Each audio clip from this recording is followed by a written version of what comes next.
when I need to, for my client, break down the best of my ability, the credibility of the testimony that's being presented, it doesn't matter what their background is, whether it's a police officer or anybody else, their credibility is at play.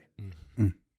And that's a real serious thing, real serious. Because you hear a lot of times, well, we have heard where there have been certain cops that have been that have been arresting individuals for years, and then later on down the line they're found to be corrupt, which ultimately opens all these old cases back up because its credibility is now shot. Right. Have you ever experienced that or been a part of something like that? Sure. I mean, that's happened, and then there's a look back into when that's been proven that there was someone in that position who's been dishonest.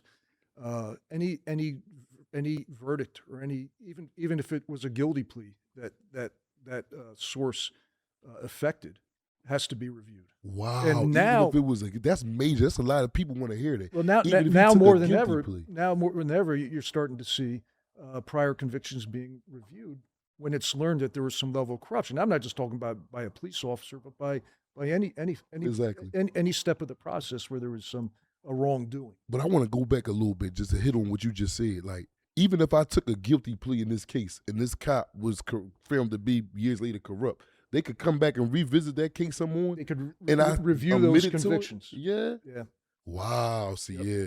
So I didn't know that. That has happened. And so, and think about that. You know, it's because it's sometimes people plead guilty because that's what is in their best interest at that time. Exactly. But if it's rooted in something that was from a corrupted source. And it wasn't known at the time it was a corrupted source, and that affects a person's decision into whether they go to trial or plead guilty. That should be reviewed like anything else.